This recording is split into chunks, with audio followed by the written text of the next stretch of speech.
balandi ya boso la politique officielle sur Tarambo te bisika non besoin d'abiso tozali jeudi 10 septembre 2020 tozali bongo na première rue Lumete liboso ya collège Saint-Raphaël sika ba élève finaliste ba uti bongo ko silisa 4e jour ya examen d'état na bango mokwale le sengel boy ba été classe 4 naka uta le 24 mars oyo début à état d'urgence et bandaki kasi le 21 juillet d'élevé à état d'urgence et Salemaka pe mokambi ekolo Congo Félix Antoine Tshilombo Tshisekedi apesaka bongo ndenge ba activité pe misale kozonga était date il y a le 10 août ndezaka bongo retenu pour que l'élève il y a classe terminale bazonga bana il y a 6e primaire basala ki bongo preuve na bango ya tena faible si la ki uta semaine passée l'élève finaliste babanda ki dissertation basé dissertation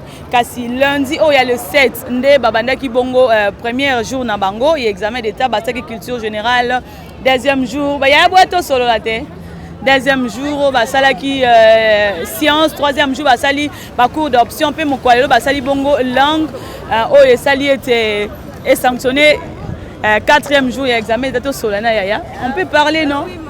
Oui, ok non. Bonjour. Bonjour. Comment tu t'appelles? Tu es de quelle école? Je m'appelle Christine Kinzola, je suis élève du complexe scolaire Mwinda. Oza liboso ya caméra boso la politique toloba mingi lingala examen d'état il est qui né pendant 4 jours. L'examen il est qui bien Angola nzambe nzamba bate biso. Banda qui bien tobana dissertation ti lelo to suki na 4 jours to kumisi nzambe. Bosali à peu près combien de jours ta bobanda ki ba épreuve hors session qui ne boye bosali session ordinaire? Bosali des semaines. Des semaines. Non, pas des semaines. Une semaine. Bosali 2 semaines au Bosali. Des semaines. Parce que lundi passé les acquis dissertation, ça n'est suivi na ba cours musus ba jury pratique et puis lundi le 7 ne bobanda qui premier jour 4 jours bon. Pourquoi biso mibe koni epesa melabino herboyer et lundi boyo sala 4 jours et le roni ba chef à centre balbaina. Et là, pour le chef centre, qui est le téléphone, pour travailler, tout. Vous avez une cache nette? Tu as une cache nette, mais c'est même ma cache nette. Tu as une cache nette. Donc, tu es au centre, c'est surtout là. Et puis, nous sommes l'équipe bien, vous savez l'examen sur l'équipe bien en Zambie. Ok, malobani ni okoloba na ba konziamboka parce que c'est grâce à eux nous bossons l'examen d'état malgré Covid-19 mais ils ont tenu à ce que bossi sa classe. Ouais, non aussi on merci na nous passé pour na bisopo. Tandon di matin qui est aux la classe tout ça dissertation tout ça pendant 4 jours là to baie des juste bien le comme malade de côté Wesili. Tout ça c'est l'examen mais aussi on remercie nous soit pour nous so le lot aussi c'est 4 jours nous so pour remercier bon on va merci de pour la banque.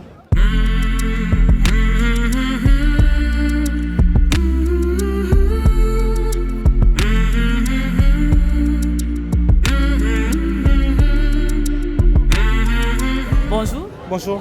On s'est présenté comme on a ni aux écoles ni peut s'entraîner au 5 examen d'état.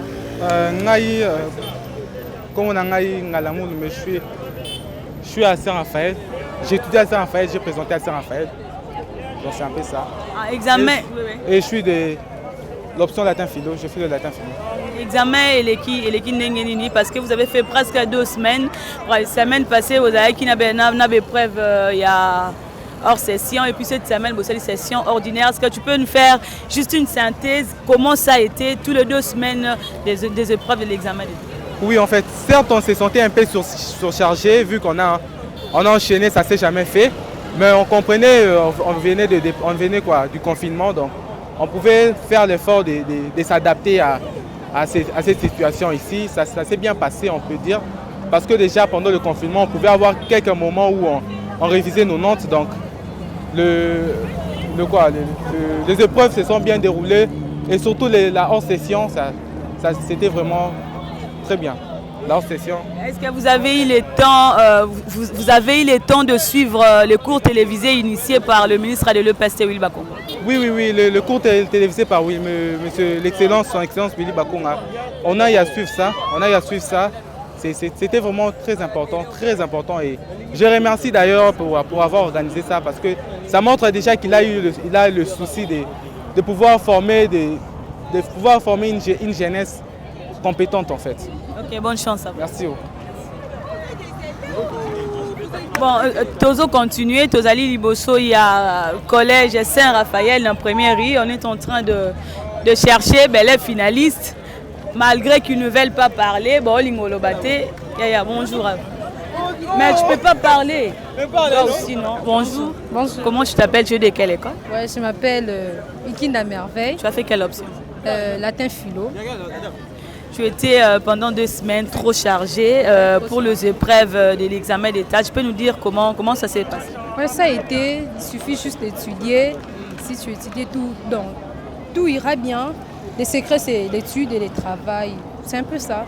Est-ce que tu peux nous relater comment ça s'est déroulé, la hors-session et puis la session ordinaire? Ouais, ça a été, bon, c'était bien. À mon avis, c'était bien. Il y avait des questions simples, faciles. C'était pas vraiment compliqué. C'était vraiment simple. C'était simple. Okay, vous avez aussi respecté les gestes barrières à l'intérieur du centre? Oui, on a respecté une personne par banc. On a respecté, ouais, on a respecté. Et puis le phénomène qu'on dit souvent ici au Congo, le fuite, ça a été aussi. Oui, ça ne manque pas. C'est chaque année. Mais moi, bon, je ne sais pas si... Dis la vérité, vous avez travaillé sur ça? Non, moi, je n'ai pas travaillé. Moi, j'ai pas travaillé avec ça, mais les autres ont travaillé avec. Mais moi, en tout cas, ce n'était pas vraiment pour ça, vous voyez. Raison pour laquelle je me suis dit non, je ne peux pas travailler avec ça. Vous êtes sûr qu'après 5 mois à la maison, vous avez repris les cours tout au plus 3 semaines et puis vous avez présenté vos épreuves d'examen d'État. Vous êtes sûr de réussir? Oui, bien sûr, ouais. Parce que bon, pendant les 5 mois, moi j'étais là, j'étudiais. C'est pas que je prenais mon temps à faire de n'importe quoi. J'étais là, j'étudiais, j'ai revoyé mes notes et puis ça marchait. Vous avez étudié aussi grâce aux cours télévisés? Oui, j'ai suivi ça. Les jours où on avait le courant, j'ai disposé mon temps pour suivre ça. Ok, merci beaucoup. Bonne chance à toi. Merci. Comment tu t'appelles et puis tu es de quelle école? Je réponds au nom de Julien Mambouang, je suis du collège Saint-Raphaël. Tu as fait quelle session? J'ai fait la littéraire. La littéraire. Est-ce que tu peux nous dire, ça a été pendant les 2 semaines successives des épreuves de l'examen d'État? Oui, ça a vraiment été, c'était très bien passé. On a travaillé vraiment comme c'était vrai. Et quelles sont les instructions qui vous est données avant de commencer les examens d'État? Oui, avant de débuter avec les épreuves, on nous a demandé de laver d'abord les mains. On a nettoyé nos mains et puis on nous a conduit vers nos salles de classe et puis on a respecté les gestes barrières. Donc un élève par banc, c'était comme ça. Ok, bonne chance. Merci. Bonjour. Comment tu t'appelles? Tu es de quelle école? Je m'appelle Élisée Louquet et je suis du collège Saint-Raphaël. Est-ce que tu peux nous énumérer les différents examens que vous avez fait durant ces 4 jours? Bon, le premier jour, nous avons commencé avec la culture générale. Le deuxième jour, on avait le cours d'option, donc le latin. Le troisième jour, on avait le sciences, la mathématique, la physique et la biologie. Et enfin, aujourd'hui, nous avons fini avec le langue. Est-ce que tu te rappelles de 2 ou 3 questionnaires du premier jour? Le premier jour, oui, on nous avait posé c'est par quoi. On nous avait dit le coronavirus se transmet par quoi? Par postillon, donc de la bouche par bouche. Si je me mets à parler, donc c'est salive qui, donc je peux être facilement affectée par la façon de parler. Si vous ne portez pas le cache-nez, vous serez facilement atteint par la maladie. Donc, si nous comprenons bien, il y a eu des questions tout autour du Covid. Oui, il y avait aussi une question d'actualité, précisément ce que je venais de vous dire. Oui, c'est ça. Ok. Au nom de toute l'équipe de Bosso La Politique, nous vous souhaitons bonne chance. Merci. Merci. Ok.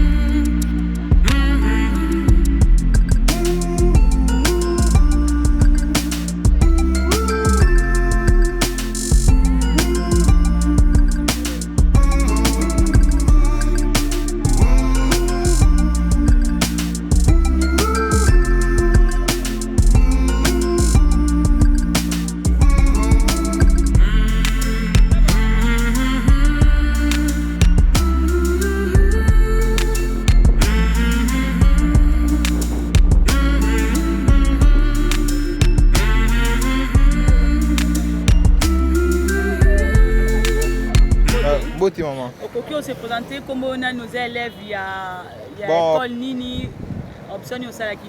Comme on a Emmanuel Kabanga, élève il y a l'Institut Saint-Louis de Gonzague, ils ont sur 24. Bon, on a une option commerciale et gestion. Okoki, ko bete la biso li solo, n'enge examen l'équipe pendant 4 jours. Bon, examen, l'équipe n'a bien, mais avec les caches nez portés, mais c'est un peu difficile. Parce que parfois, la respiration est un peu difficile. Donc, mais l'équipe n'a bien, à part ça, l'équipe est normale. Tous les 4 jours, tu travailles normalement, on va continuer un peu bien.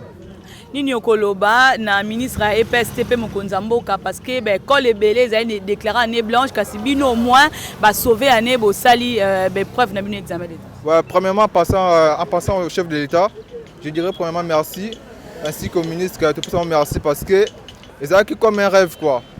À chaque fois qu'on reporte en main, on a fini par faire, c'est une bonne chose. Alors merci parce que de passer les pauvres pendant tous les 4 jours. Ce qu'on peut dire, c'est merci. Okay, merci beaucoup. Ouais. En plus, je remercie merci. Bon, en fait, parce que ça va être uniforme. Alors, quoi, chemise, il y a un battu, il y a un longol, il y a un sac. Bon, la sûreté, l'école privée. L'école privée, c'est surtout quand on a des autres tapages. Or, que le résultat est venu. On doit faire déjà en avance, or que le résultat est venu. Alors c'est pour ça, on a beau avoir une uniforme, on a beau mieux en haut. On a beau mieux en haut, on a sec, on a un propre. C'est un peu ça. Ndeko yo uniforme et baby bonnet et pourtant examen siligara pas même une heure du temps. Merci maman. Ezaki par surprise dès que tu bimi baemba moko il n'y avait pas le temps que na bomba mais bande konangande bazaki très vigilant. Balende ba baby civil. Bon ba collègue il y a même centre ndé tant to silisi ba attaquer biso par surprise ndé ba baby biso ba uniforme. Koki ko biso biso premier jour bo 5 examen. Premier jour ezaki dissertation. Deuxième jour. Deuxième jour, pour nous les commercialistes, système d'intégration. Au troisième jour. Troisième jour, système aussi d'intégration mais pratique. Bon, au quatrième jour, les lots salini. Les lots sali anglais, français, CCF, CCA. Naza mwana centre ya lycée Toyokana Kasafubu. Examen, beaucoup de services instruction ni bozwa ki tango boyaki na centre lundi avant qu'on examen. Lundi nenge toyaki premièrement, on nous avait dit d'abord de respecter les mesures barrières et de deux, l'examen bisoto fanda ki moko moko na baba mais et les gars qui n'ont pas bien. OK, bonne chance na yo. Merci. OK, mbote ndebe. Mbote maman. Yoza élève ya option ni pe koni. Naza élève Saint-Louis na commercial. Mais comment on boye to ndimate ko to se examen d'état par macaron kaka to mo déjà na polo longo uniforme. Bon, to longo uniforme parce que to banga et si maman si na to si ko se examen mais résultat limité. Bon, to banga c'est pas uniforme na biso pona ba ninga musu bazo be bisa ba ninga ba uniforme tout ça. Ango mo na zuma polo na nga là tu peux na garder uniforme na nga l'équipe a ko na sima au précis. Est-ce que point de chute ezab? Ndebo si c'est examen le point de chute na bino za. Bon, to ke na école. Donc une école, tout kutana ba professeur na biso, to remercie ba on examen l'équipe tout ça. Après école bokia. Bon après école, to zala pena franc. Loba pena bo solo. Après école to bima quelque part na baninga to meli moi J. Meli moi J en attendant que c'est ba résultat. En attendant que c'est ba résultat.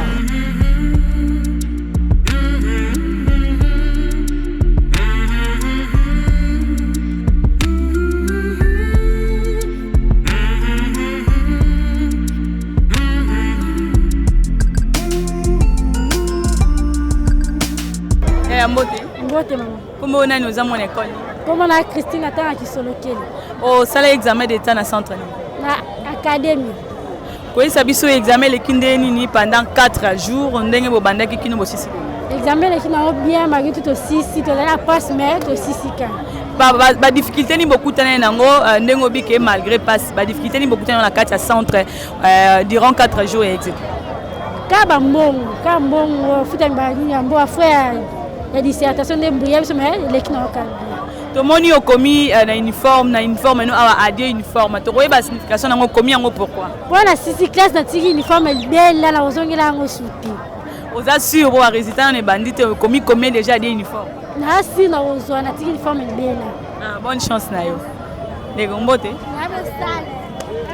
mbote tomoni yo na singa ya orange na mutu elingi olakisa nini elingi kolakisaki tokabwani na uniforme mpo na libela vraiment na watikala suki ozonga na uniforme tolo te orange siko ide wana ide ya kotia singa ya orange na mato euti wapi euti ya mpo na biso bana classe toyelaa biso na bango tokabwana orange yango biso bele totie esu basinga orange na mutu boye so tomoni bino a na place victoire boyokanga bafoto après ya bokendela après tozonga bandako tosambeli tolali bapongi mpo tolamuka 5 heures chaque jour tosambeli tolali bapongi topesi nzambe merci abateli biso kobanda korone bandaki ti tovandi vraimen bamwa ebele totangi te nzambe asala biso su ngolu mpe grâce eza kaka nde na biso kua donc toni toka epesi esu merci nini okoloba na mokonzi ya mboka mpo baekolo ebele bamboka bapeye ebele badeklare bane blanche kasi bino au moins bosali examen d'état na tomoni toyoki mpe insida moko te topesaka mokonzi ya mboka merci malgré ezalaki corona malgré elobaki ke maladi eye na mboka oui merci maladi ezali tondima ete ke tolata bakashine boye tolata yango lisu lelo topesaka mokonzi ya mboka merci ndenge alongoli biso paye na bablé blanc oyo en tout cas tolembaki yango tolongwe yango lisu tolongwe na etumbu oyo oza sûr mpo ndenge ozoloba pene olongwe c'est sûr oza sûr na baexamen nyonso osali 100% sûr mpenza biso bana nzambe erataka te nyonso rappele biso baexamen osalaki premier jour deuxième jour te na 4 jours oui premier jour osali dissertation deuxième jour osali français oral troisième jour osali jury pratique na biso bana littéraire allez premier jour tosala jury pratique deuxième jour tosali cours d'option troisième jour tosali mathématiques physique et les jours asoka tosisi na anglais na français langue quoi bopemaki te mpo tomoni esali vraiment 2 semaines ekangama ya baexamen totikali ata kopema te topemi te vraiment mais tosepeli kaka lokola topemi te lelo mpe tosisi donc je pense que non pema mpe mpo na libere tozelaka résultat le 26 ok bonne chance na merci